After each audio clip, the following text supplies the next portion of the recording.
Please take your seats quickly, ladies and gentlemen. Thank you. Hello, ladies and gentlemen. Welcome to Tennis Weekly with Joel, Kim and Chris. On today's Wimbledon Round 3 catch-up, sponsored by DownloadTennis.com. Tsitsipas defeats Murray en route to round 4. Rybakina rules over Balta. And Matteo Berrettini surges into the second week.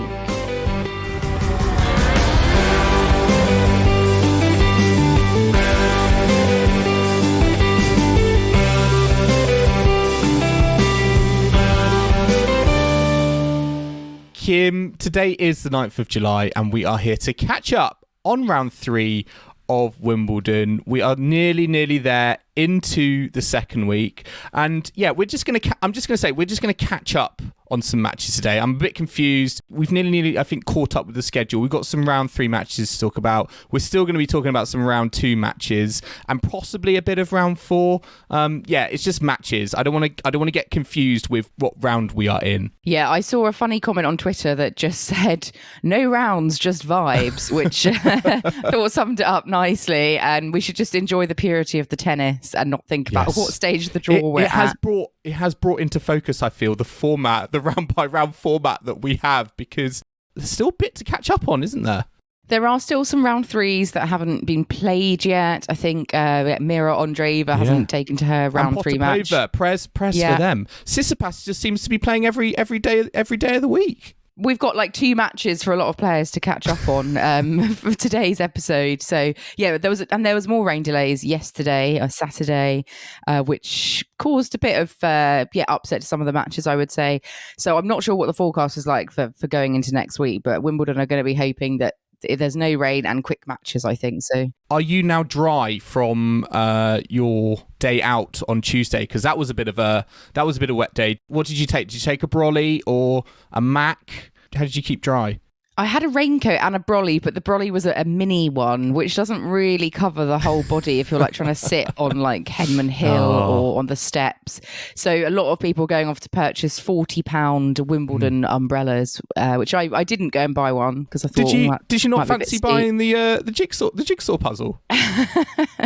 Well, when did that protest happen? That was Wednesday, wasn't it? So yeah, they would still have been in the shops. Maybe I could have done that during the rain delay. I could have. Jigsaw puzzle. That is a perfect rain delay, like rainy day activity, isn't it? Yeah, exactly. But I don't know if they're going to be selling those anymore. I haven't been into. We should have got Chris to check all the shops on Friday. We should have bought them all before, maybe before they got taken off the shelves and sold them on eBay. Maybe I think that might have made us look a bit dodgy if we were buying all the jigsaws. So yes, actually, just thinking about that a bit more, probably not the best plan of attack. As we're recording this, though, Chris is on his way to Wimbledon today, so maybe we could get him to look in all the shops for jigsaw activity. But let's have a look at what happened yesterday, day 6 of the championships. We were all tuned in, I think, late last night for the Katie Balta Elena Rybakina match. It didn't get on court till about 9 p.m. because of various delays and what have you, but in the end this was a very, very quick encounter, which I'm sure Wimbledon were secretly pleased about, because I think if it got to 11 p.m. and they were still going, then that would have called into question maybe some of the roof opening earlier in the day. But yeah, in the end it was 6-1 for Rybakina, and a bit of a schooling for Katie Balta out on centre, wasn't it? I mean, we're inadvertently having like these night sessions, aren't we, effectively, on centre court, because this match it didn't start until after 8:30, and there was worries that it wasn't going to get finished by the curfew. But I mean, the way Rybakina played, no one, I think, needed to worry. It really was a class apart, like for the full match. And at times, I thought it was quite a scary performance from Rybakina. I thought she played flawlessly, and to me, it was a real statement win from her for the rest of the tournament. I think Iga Świątek should take note in terms of how well Rybakina, the defending champion, is playing, and I think it's really pleasing to see, given I think there maybe was a little bit of a slow start at the start of the week against Shelby Rogers, but I think with this result she's set herself up really, really well for the second week. Yeah, a lot of superlatives, I think, to describe Rybakina's performance last night. A real champion's kind of vibe I got from her. And, she'd had a few iffy encounters, I think, leading up to this point, but definitely demonstrating that she has the form and the level that she needs to win this title. And she showed it yesterday, and Baltimore can only learn from her experience. She didn't do too much, I think, like majorly wrong. It was just you're up against a real champion's performance, and she just didn't really get an inroad, did she, on the back and a serve.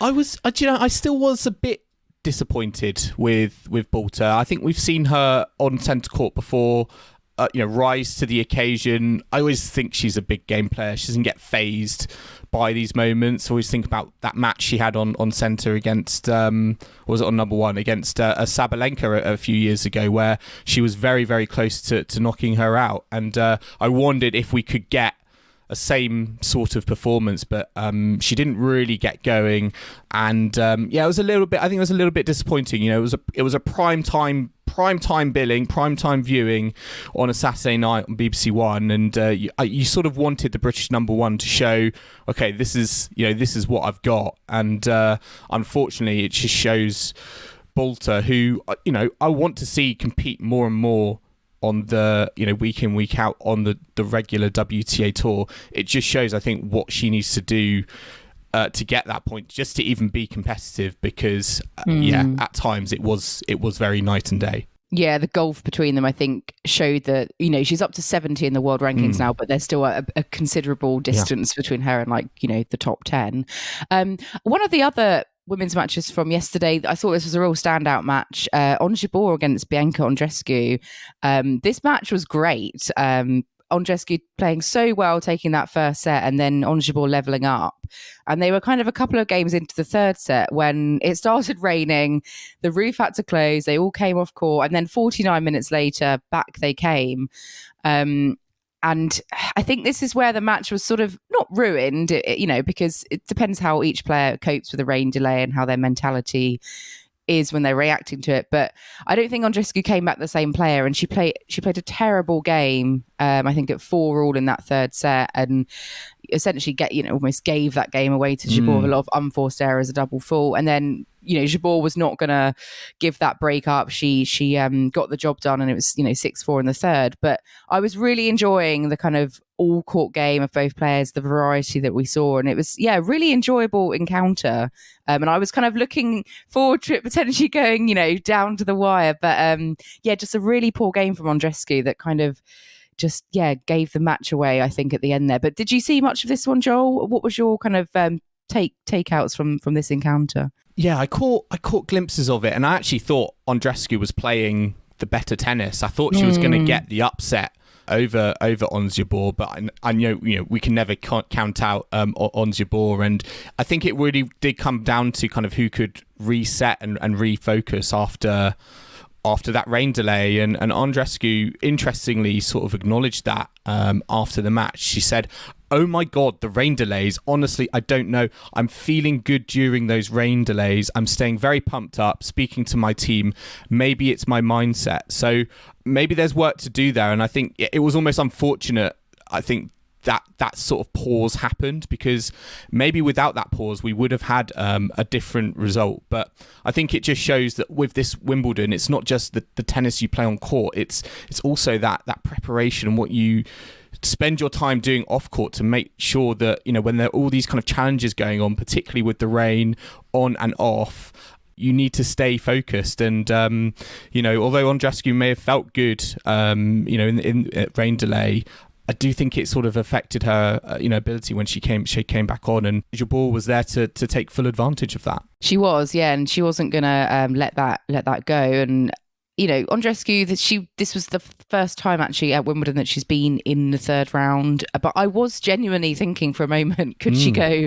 The way she was playing, it was definitely giving me vibes of when she, won her Grand Slam back in 2019. I thought maybe Kenin was the one to go all the way, but and maybe spring a surprise and kind of relive that form from a couple of years ago. But then I started thinking, oh, maybe it's Andreescu. But yeah, it's slightly frustrating that she wasn't quite able to do it. But I think she'll be really pleased with how she played generally. If she can keep that form up for the rest of the season, going into the US hardcourt swing, she'd be wanting to keep that form up. Yeah, and particularly with the Canadian Open coming up as well, home tournament. But I think she'll be she battled through her first couple of rounds, some really tight clutch moments that she came through. So I'm impressed she came through into the third round. But yeah, I think she'll be disappointed in terms of, this was an opportunity for her to get to the second week of Wimbledon, and I think she'll look back and think maybe I'll approach it differently in terms of rain delays, how I tackle them, how I come back onto the court, because I do think that was the difference with this match. Yeah, so Ons Jabeur is through as a result of that. She will face Petra Kvitova next, who came through against Natalia Stevanovic in straight sets. So still undefeated on grass, Petra Kvitova. Yeah, and she's still going in our collector set as well. One of the players that is. So I was so worried in round one when she had Paolini and went to like a third set in front of like 15 people on centre court really late, and I was like, this is not the way I want it to end for Petra Kvitova. But she again has, I think, maybe a little bit like Rybakina, started a little bit slowly but has definitely come into the tournament and at the moment feels like a full force to be reckoned with. I didn't realise, Kim, there are 3 players that are undefeated on the WTA Tour in grass this season. 2 of them are Iga Swiatek and Petra Kvitova. Do you know who the third is? Well, I want to say it could be Alexandrova. It's not Alexandrova. Oh, okay, because we'll get onto her a bit later, but it's Madison Keys. Oh, yes. And I've got her going into the quarterfinals, I think, in my predictions, because she won as well. Yeah. She's still going strong. Not many people talking about her, and not many people talking about Jessie Pegula as well. Two Americans still in the draw. But there's a few certain forces, I think, to be reckoned with, and you never want to count out Kvitova, former champion. And I think, she is looking a lot better, I think, than she did in round one. Yeah, and Haddad Maia is still there as well. She beat Kostera easily, and Keys, beating Kostyuk fairly comfortably. So some interesting matchups, I think, coming through. And Sabalenka also threw in straights over Blinkova yesterday. That was on court one. So Sabalenka, she's only lost one match in slams this year, and she was a semi-finalist here previously. So I think she's still due to go deep. Although, actually, let's talk about Alexandrova, because you've got her in your semi-finals, haven't you, Joel? Alexandrova, am I correct? I think you're right. I do you know what? I've put my predictions out of my mind because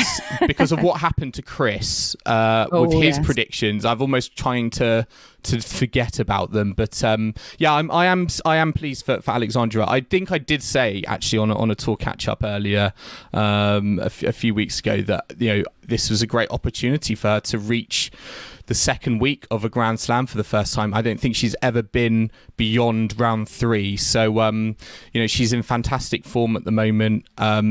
She had a bit of a weird match, didn't she, in round 2, I think, against Madison Brengel. I think Brengel, she won in like a last set tiebreak, and Brengel hit 91 unforced errors or something crazy like that. So maybe that was just a match she needed to get through. But she's doing very well, and I think she's going to be a player that just no one wants to come up against. Yeah, I think it was actually Alexandrova that hit 91 unforced errors. Sorry, yes. He still won. But all 3 sets in that match went to a tiebreak, which apparently is the first triple tiebreak women's match at Wimbledon in the Open era. Well, there you go. I guess it's because they would only have been playing last set tiebreaks till quite recently as well. So I suppose there's maybe certain ramifications with that stat. But she made it through in a marathon match and then beat, I think, Dharma Galfi quite comfortably yesterday. So she'll be through to play Sabalenka. But Alexandra won Hertogenbosch, which I had forgotten about. So I think your prediction looking not too bad. It's one of those players who you just know that the tournament organisers, they're going to put her not on a show court, and you almost, I think, as a fan, you sort of just forget almost she's there because she doesn't obviously get the TV coverage. She doesn't get like the main billing, but she's kind of slowly kind of coming through the draw, and I think she'll be on a lot more people's radar next week, given the form that she showed. I think she's going to be a real test for whoever she faces in the next round. Yeah, absolutely. And let's have a look at the men's action from yesterday. We did have Carlos Alcaraz first up on centre against Nicolas Jarry, who's the 25th seed. I was very impressed by what Jarry brought to the court. South American doing well on grass. Well, he's Chilean, isn't he? But Christian Garin did quite well here last year, I think, getting to maybe the quarterfinals, definitely the fourth round, I think. But this went to 4 sets. It was 7-5 in the fourth. So at one point I was wondering if Jarry could take it into a fifth. But it was a very good match, 4 hours long. I think I'm sure Alcaraz would have rather had a quicker pathway through to the fourth round. But do you think that Alcaraz is looking like a potential finalist here, Joel? Do you have concerns just sort of the way that some of his matches haven't been as easier as they could have been? Yeah, I don't think we've seen peak Alcaraz yet. Before Jarry, I caught his match against Alexandra Muller, and his forehand was all over the shop. He was leaking so many errors from that side, and I was wondering if his forehand is not performing, then it's going to make life really, really difficult for him. And given the quick turnover between that match and this match against Jarry, who is a very tough, very, very tough competitor with a big serve, very competent from the baseline. He loves that kind of +1 punch, after the serve. And I was wondering, if this was on upset alert, given, I thought it was a little bit under the weather from Alcaraz in the previous round. But I think this was the battle that he needed. And I think this was the battle he needed given the fact that I think he's got Matteo Berrettini next, big server who's not going to give a lot of cheap points away, really going to put his return game under focus in the spotlight. So I think this is the test that he needed. But it hasn't necessarily been plain sailing to get to this point. Yeah, I think there's a really valid point in saying that actually you do need a bit of a challenge earlier on rather than sailing through and then kind of being caught out later in the tournament. So I think certainly then his next round as well will be another challenge. Like you said, Berrettini, former finalist here, knows his way around a grass court very well. He beat Zverev in straight sets. Yesterday. Were you surprised by that result? Straight sets? Just Berrettini this week. I'm surprised by. I mean, the last time I saw him was crying on coming off from Stuttgart. So for him to go from that point to the second week of Wimbledon is an incredible effort and an achievement. And he looks to be in really formidable form at the moment. I mean, the match against Zverev, there was just not a lot in it. I think Zverev only lost 2 points more than Berrettini. It just shows how even it was. But Berrettini just came up clutch in the big points that mattered, and it was really impressive, I think, given the amount of time he's had off the tour. He's not got a seeding here, but I think it just shows that with grass court tennis and Wimbledon, I do genuinely believe if you've got a big serve and you got a big forehand, it can take you places. You don't necessarily need everything absolutely firing, and I think Berrettini has shown that. And Zverev, I maybe didn't find the backhand wing as much as he maybe should have. But I'm pleased for Berrettini given the struggles he's been through. Yeah, it's been a while since we've seen him like fully fit and functioning, so it's nice to see him get to this stage. Just very quickly on Berrettini Alcaraz, who would you say is the favourite going into that? Oh, are you playing devil's advocate here? Because I think I would arguably say Berrettini is the slight favourite against Alcaraz. Based on Wimbledon and I guess grass court form historically, yes, but I don't know if just based on like recent like matches and does he have the sort of lasting fitness yet, like from his injuries. I think it could go 5. I think it could be a real thriller. I wouldn't be, if Berrettini wins, I won't be surprised because it's not like he doesn't have prowess on the courts here. So I don't want to, I'd still say Alcaraz, but if Berrettini won in like 5, I wouldn't be surprised. But if Berrettini won in straight sets, like comfortably, I would be a bit shocked. Yeah, you've got to think Alcaraz will want to try and make it as much of a physical battle as possible, given the lack of match time Berrettini has had on tennis court recently. Given it's best of 5, he'll want to draw it deep to really, really test where the Berrettini fitness levels are at, you'd think. Absolutely. So we'll see how that goes because I think that'll be a Monday match. Elsewhere, Daniil Medvedev is through. He beat Fucsovics in 4 sets. Tsitsipas also through. He beat Laszlo Djere So he's been playing, I think, every single day for the last few days. I think finally today he might have a day off, which would be nice for him. Do you think, just going on to Medvedev, he feels like he's come through without much fuss or hoo-ha? Like, I don't feel people are talking about him. I think he's made his way into this stage. I think this is the deepest he's ever gone. He's matched what he's done previously. Do you think he could go any further? Like, the fact that there isn't really much attention on him, do you think he could be a bit of a dark horse to like make that final? I think I've seen better tennis from other contenders, but certainly again another really tough opponent that I think just showed where Medvedev's level is at. And, going a set down, I think, to Fucsovics and coming through that in 4, again, very, very impressive. And I think there have been other times when, Medvedev wouldn't have necessarily been able to have come back from that, a few years ago. So I think it shows how focused he is, and maybe he wants to make up for, what happened in the French Open. I do think his game is very, very well suited to grass, very flat, keeps low, bit difficult for the opponent. So yeah, who knows? I'm not necessarily saying he's like wowed me with a statement victory, but he's certainly keeping himself there or thereabouts. He's got Lehechka next, who came through Tommy Paul in 5 sets. I think Lehechka had a lot of opportunities to win that in 4, but it went through to the 5th. And he's avoided the banana skins so far, and Lehechka is going to be another banana skin. But I think you'd still take that in round 4. Yeah, absolutely. And Tsitsipas will play Chris Eubanks, who obviously beat Cameron Norrie, but then backed that up with a win over Chris O'Connell in 3 tie breaks. So Eubanks is the Mallorca champion. He's now won 8 matches in a row on grass. So he's having the time of his life at the moment. He'll be going up in the rankings. And I think, it's just fantastic to see a new name, I think, coming through on the tour.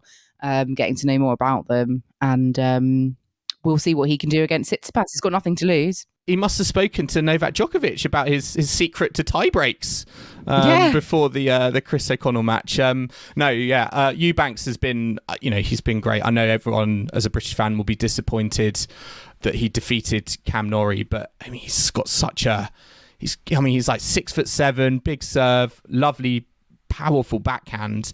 And he's just sort of riding on a wave of momentum at the moment. And I think it's really nice to see, in the sense that he is a late bloomer. He is a little bit like an Aslan Karatsev, I think, in terms of, he's plugged away on the tour. Probably never been the most fancied male American. They've had more kind of celebrated male tennis players on the court. But to see him have his moment here at a Grand Slam is really, really great to see. And he's fully he's fully embracing it, and he's not being overwhelmed by the occasion. And I really like the fact that he got that win against Norrie, which he described as the biggest win of his career, and then he was able to back it up against Chris O'Connell and get that done handily in 3 sets. Because we see a lot of these players, they make they deliver the upset, but then they fall out in the next round. So it was nice to see him, I think, continue that momentum, and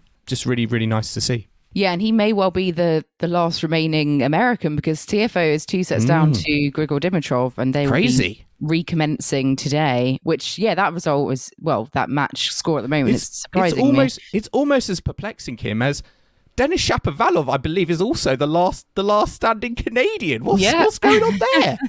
He snuck through pretty quietly, actually. I know he beat Liam Brody, but I think, and obviously he's a former semi-finalist here. So, it's a couple of players that haven't had too much, I think, attention, and still going in the draw.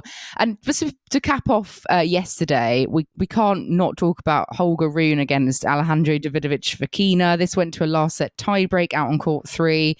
And I guess the most sort of the biggest talking point is the underarm serve that Davidovich Fokina did at 8-all in the tiebreak, which Rune cottoned onto. He was able to kind of rip a passing shot to get the point and bring up his first match point, having already saved a couple from Davidovich Fokina.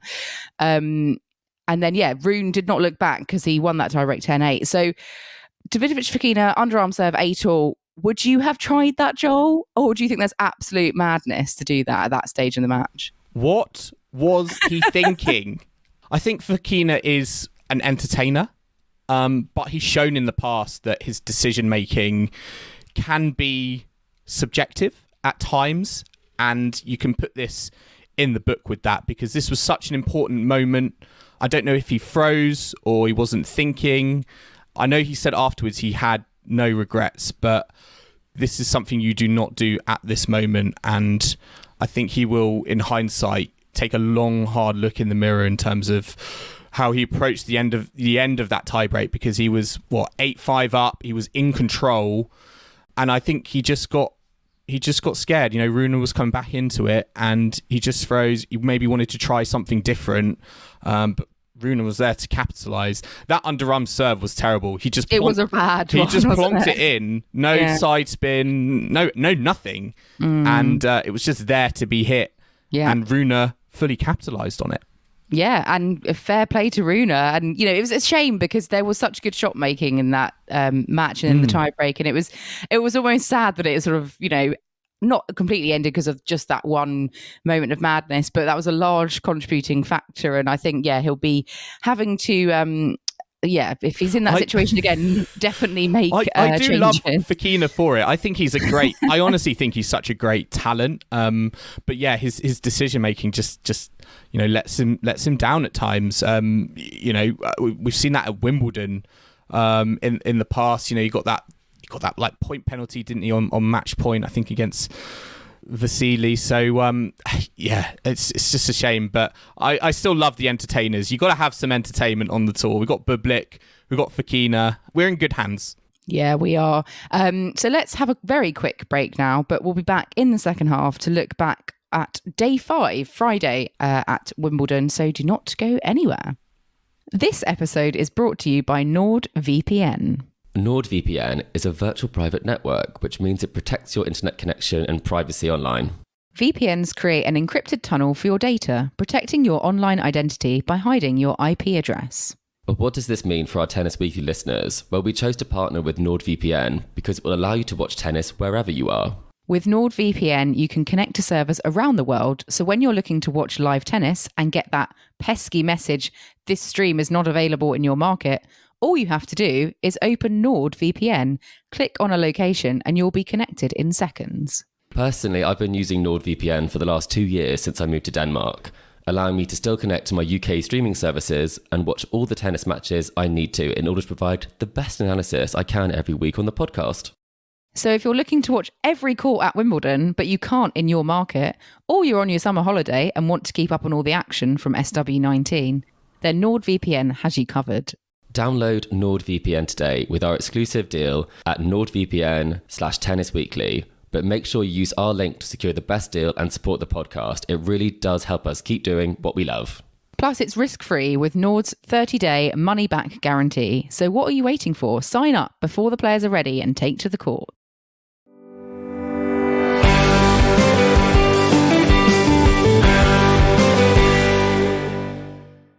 Welcome back to the Tennis Weekly podcast, sponsored by downloadtennis.com. Now we're going to look back at day 5 of the Wimbledon Championships.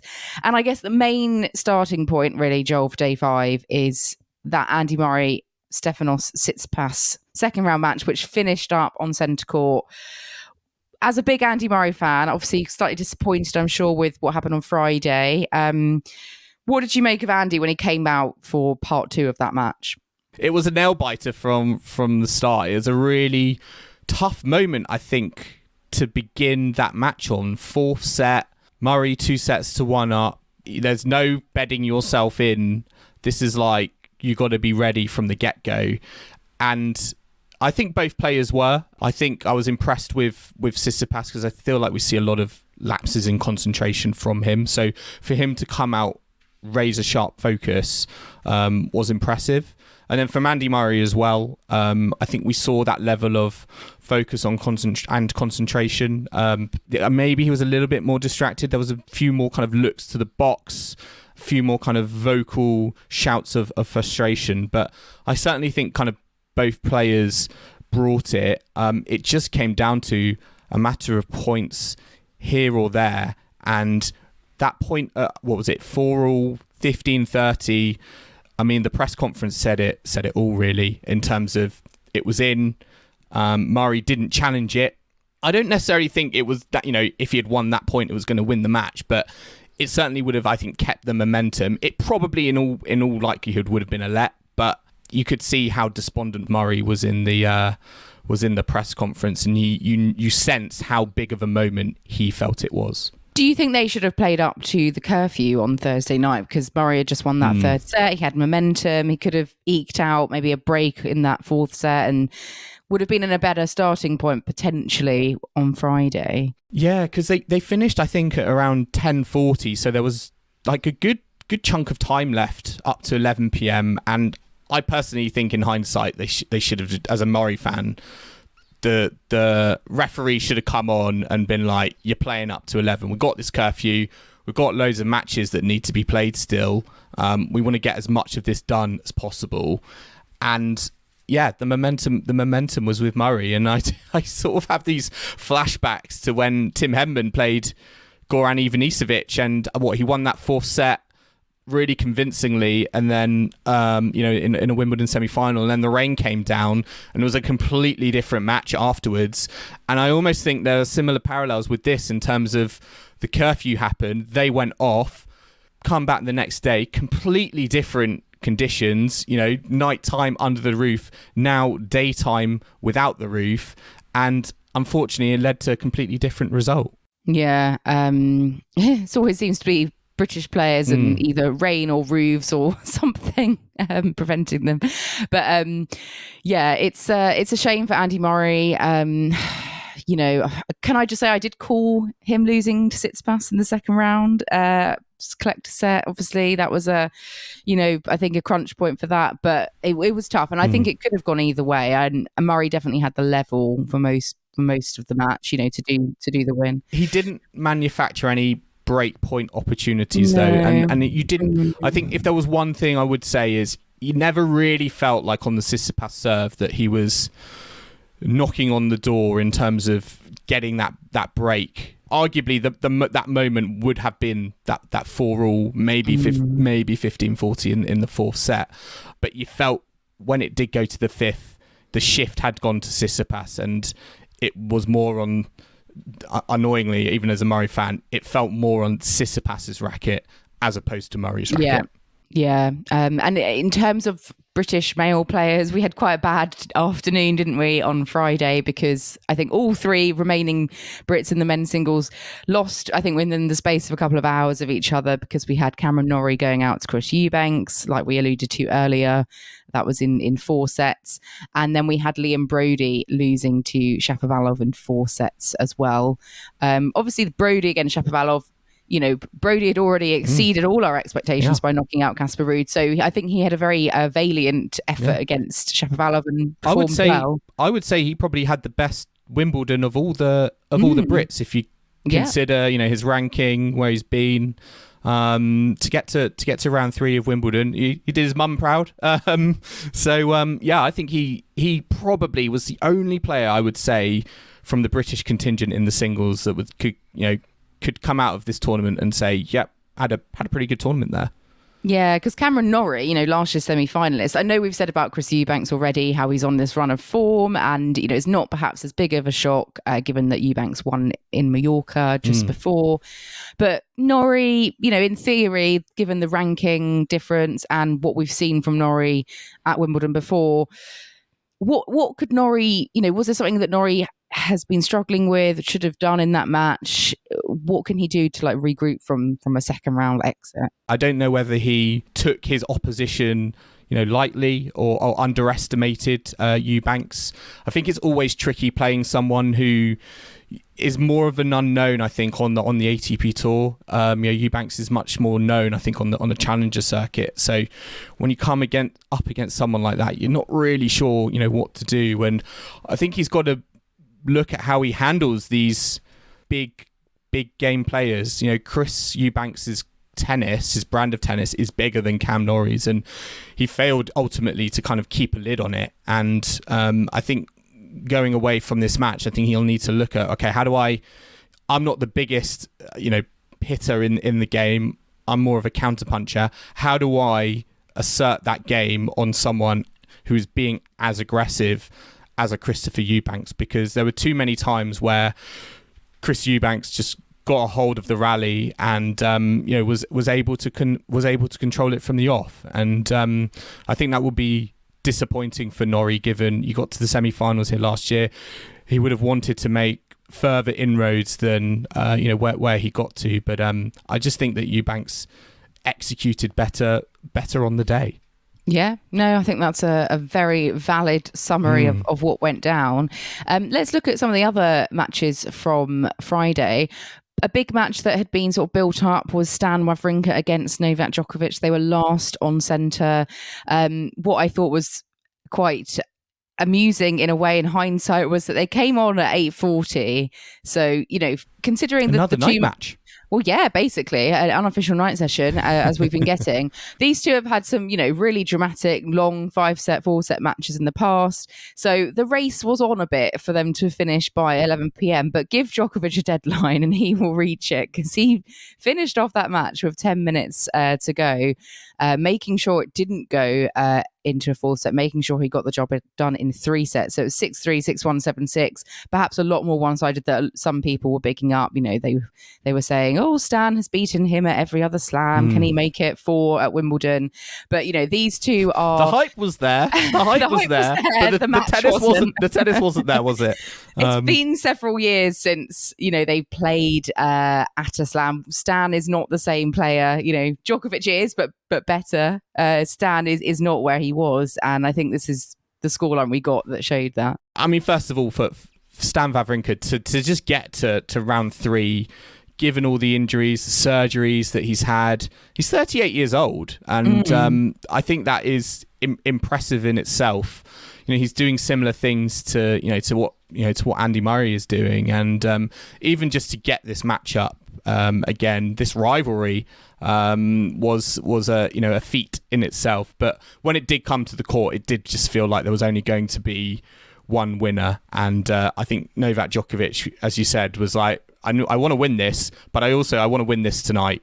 He did not want to come back next day to finish this match off. So he brought out some very kind of commanding tennis, nothing out of the ordinary really, and again sort of adds to that processional feel so far anyway for Djokovic, certainly into the second week. And I think if there's one thing maybe he will take from this first week, if there is anything that he can take, is the way that, again, he's just handled these tie-break situations.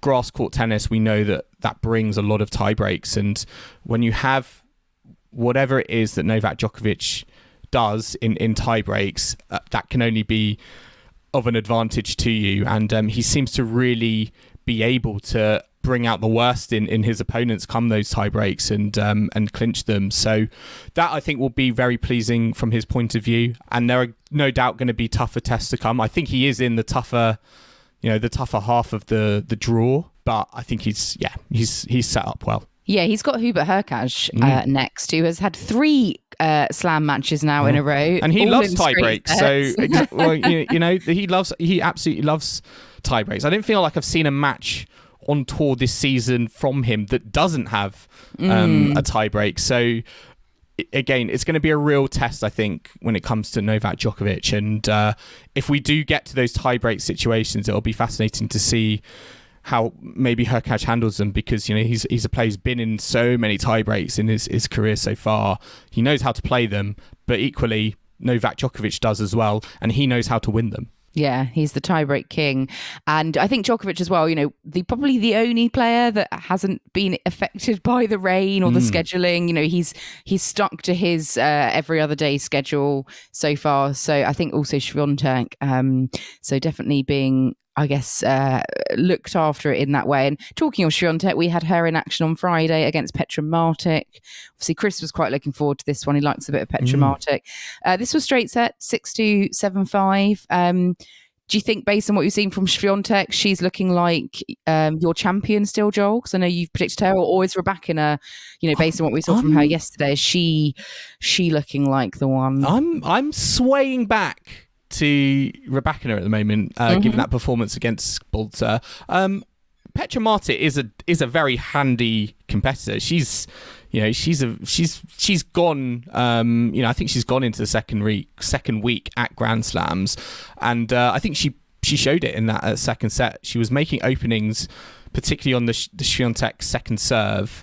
But yeah, at the same time, the fact that Swiatek hasn't dropped a set, is into the second week. I think that's the first time she's got to the second week of Wimbledon. Correct me if I'm wrong, but she is looking good. And again has laid a platform, I guess, similar to Djokovic, but I think there's still more to come from her, and I think there are going to be bigger tests to come as well.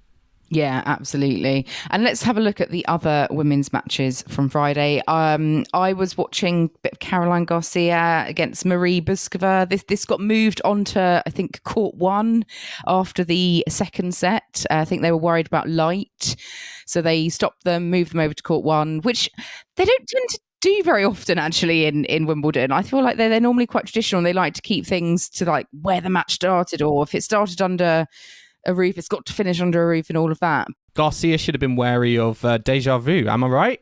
Yeah, she played Buskova here 12 months ago, lost to her in the fourth round, and this time around she lost to her in the third round. So yeah, it wasn't great. When they went on to the third set in under court 1, under the roof, yeah, a lot of unforced errors from Garcia. Buskova's game a lot more, solid, not breaking down so much, which was the real difference, I think, when it came to it. And it's just wasn't pretty at the end.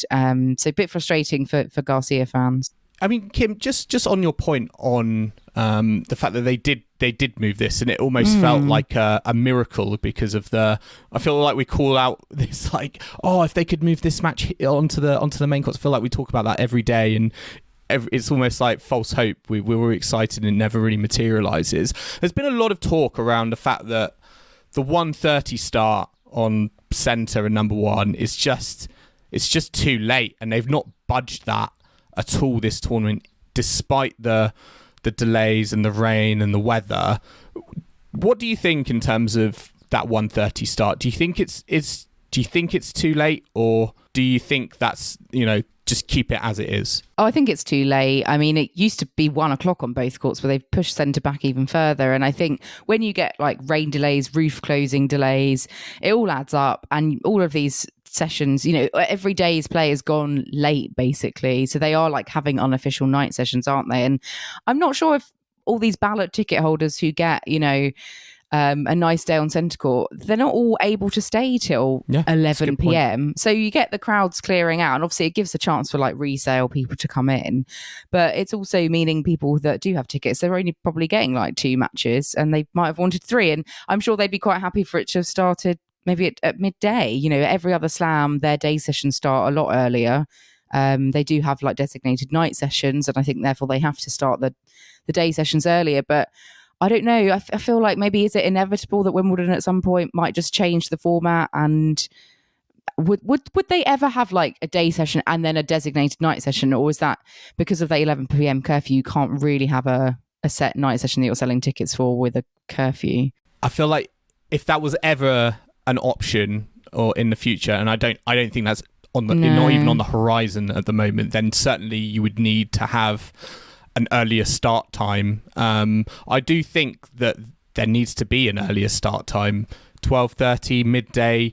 It needs to be earlier because, as you said, I do think with fans that not everyone is coming from London and can get home at 10:59, p.m. or people have come out for the day from all around the country, and they may need to get a train back or some mode of transport back in the evening. And they will still want their full day's worth of tickets. Tickets aren't cheap, and some people can't afford to stay till the later hours of the day. So I think from that fan point of view, certainly it needs to happen. I think from the players' point of view as well, I know it creates this sort of mystique and specialness to those matches because they start at a different time to all the outside matches. And I still think you can have that barrier, but I think you just squeeze it a little bit and bring it to, I think maybe an hour earlier or midday, just so it doesn't feel too close for comfort for the organisers. I feel like they can just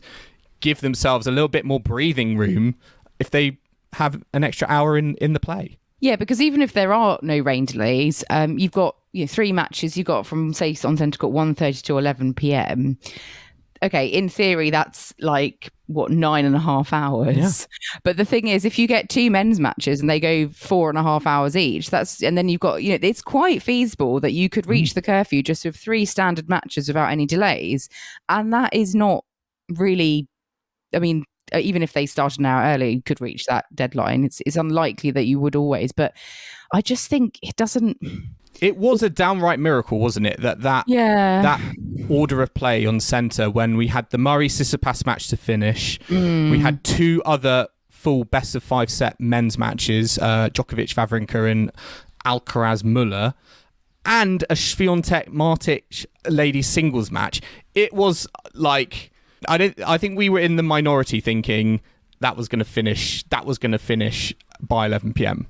Yeah, Djokovic was very lucky to have got that. He did done. a solid for the organisers there. If Swiatek had gone to a 3rd set, for example, that would never have been possible. But I feel like Wimbledon are way too rigid with certain things, and they need to reassess for the benefit of a lot of people. I will say though, Kim, we got to think about the hospitality. Of course. People need their lunches. People need their fancy foods. Tuck in for that midday and then come to the tennis. So we got to remember these people, Kim. Can't they just have a Tesco meal deal while they're watching the tennis? I just think rather than it be lunch, make it like a posh brunch or breakfast or something. Yeah. I think maybe it doesn't necessarily matter what time of day it is, but certainly we've got to be thinking about the matches on court and the player welfare. And I think starting earlier and not making them finish so late is got to be kind of one of the things that they certainly need to talk about in the wash-up after this year's event. Give them a champagne brunch or breakfast. Oh, love instead. it. Give me a champagne breakfast. And not WKD. Oh, yes. Actually, that's a much better shout. Oh, there we go. Right. On back to the tennis. Let's just have a look at some of the other results, which I think may be quite interesting from Friday. I wasn't expecting this, but Svitolina beat Kenin in straight sets. I was thinking Kenin was on a run here. I mean, arguably the 3rd round is an amazing achievement for her, given where she's been. And obviously Svitolina, former semi-finalist here, very solid player. But I was a bit surprised that this didn't maybe go 3 or Kenin didn't get the job done, given how well she played the other day. I love how Svitolina has said she's got to give her tickets to Harry Styles away, Kim, because she's got to round 4, so she's not able to go and see Harry Styles. But that's obviously not what Casper Ruud was thinking, because he was at the weekend concert and then played some men's doubles. So I love.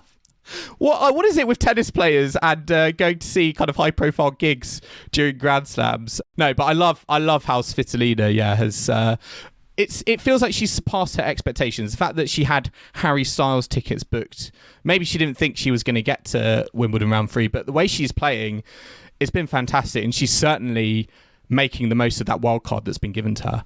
Yeah, very, very justified wildcard, of course. Another player that I thought might do better in her match was Donna Vekic. She'd come through against Sloane Stephens, but she lost in straights to Marketa Vondrousova 6-1, 7-5. So collector's set, Vekic is out. I think I got that one correct, potentially. I think I put her round 3, but I don't know if I'd had Vondrousova down to beat her. I don't think I had, but... yeah, we know Vondrousova, she's been a Grand Slam finalist before, so maybe she's a bit of a dark horse we need to look out for. She always seems to be unseeded, but that's more because of her injuries as opposed to, or time off court versus her actual level of tennis, which we know is comfortably, I'd say comfortably top 20. And if she just was able to get some sort of consistency together and stay injury free, to me, she can really push into top 10 as well. Yeah, exactly. She's had some bad luck, I think, along the way. We had Azarenka beating Kazatkina. JPEG is still going. Jessie Pegula, she's had a comfortable victory. Bencic still in the draw as well. And also Lesia Sarenko beating Anna Bogdan. 2018 in the last set tiebreak. Wow. What a lengthy, what a marathon tiebreak that was. So Sarenko doing really well. To beat Bogdan in that one. Really, really curious. Just on JPEG, on Jessie Pegula, she has pulled out of the mixed doubles with Austin Krajicek, and the official reason was given as back injury. So I don't know if there's any health concerns there. Jessie Pegula, she's always got such a full workload, doesn't she? When it comes to Grand Slams, I'm sometimes always not sure if it's right. She's obviously in the ladies doubles with Coco Gauff. They always do really, really well, and they full well know that's an opportunity for them to win a doubles Grand Slam title. But I do wonder if it just takes its toll on Pegula's singles Grand Slam ambitions.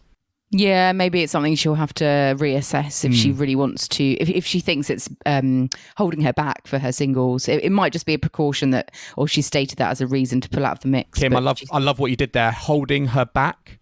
Oh, that was totally unintentional, I must say. I'm not that intellectual to have thought about that pun. But let's have a look at today's play.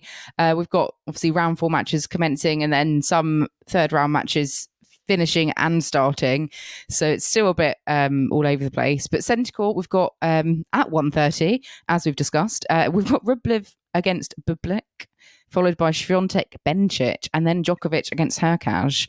So will there be a tie break in that last match? That's what I want to know. Absolutely. I'll be disappointed if there isn't. And court number 1, we've got JPEG against Sarenko, Sinner against Galan, who we've not talked about. Daniel Elahi Galan. You do like a with bit his of full Galan. name. Yes. Yeah. And Azarenka Svitolina. So Svitolina has never beaten Azarenka. I think she's love and 5 in their head-to-head. Ooh, interesting. She got thrashed at the last time they played in Australia last year. So, yeah, will she be able to get a victory over Azarenka for the first time? Ooh, that is a tough one. That to me, that is actually the match I'm probably most looking forward to. Actually, Svitolina seems to be playing very well. Never can count Azarenka out. Oh, Azarenka in 3, and she's going to make Svitolina regret missing out on Harry Styles. Yeah, that's what I'm going with. Elsewhere, we've got Potapova against Andreeva. They need to start their round 3 match. There's an all-check encounter between Vondrousova and Buskova. Frances Tiafoe is finishing with Grigor Dimitrov today. 2 sets down, Tiafoe is. So we'll see about that. And another player we've not talked about at all, Roman Safulin, is in action against Denis Shapovalov. So he's snuck through into the 4th round, which is great for him. Players like sneaking through. And Andreeva is, I feel like, complete. I'm not going to lie, complete like Wimbledon fodder in terms of the amount of hype we got around Coco Gauff when she burst onto the scene at 15 years old. I feel like Andreeva is going through a similar story, but it's going by the wayside like a lot more, I feel. Yeah, exactly. And maybe it's because she's Russian and the Wimbledon they don't want to make a hype about any Russian or Belarusian players, I guess. I don't know. I mean, like we've got Azarenka against Svitolina. I think Svitolina will not be shaking Azarenka's hand. So I just hope we don't get any awkward Roland Garros style crowd reaction to anything like that. Because that caused quite a bit of controversy at the French Open, which was a shame. So I'm sure, I'd hope the Wimbledon crowd wouldn't go down that route. But there are lots of interesting matches as always today. But I think we'll be back Monday night to round up 4th round and some 3rd round action. Yeah, we're going to be back, listeners, in double quick time tomorrow evening. But I hope you've enjoyed our latest episode of the Tennis Weekly podcast. Remember to subscribe to us to stay up to date on all the action still to come from Wimbledon. We are on Apple Podcasts, Spotify, and all major podcasting platforms out there. And if you like what you're hearing, then make sure to leave us a rating and review on Apple Podcasts or Spotify. You can also follow us on social media or email the show. We're on Facebook, Instagram, Twitter, YouTube and TikTok. @Tennis Weekly Pod is our handle. You can also email the show tennisweeklypod@gmail.com. And don't forget to check out our website, tennisweekly.co.uk. And we will be back on Monday evening at Tennis Weekly HQ for our round 4 Wimbledon catch-up. So I hope you can join us for that. But in the meantime, it's goodbye from Kim. Goodbye. And it's goodbye from me. We'll see you again soon.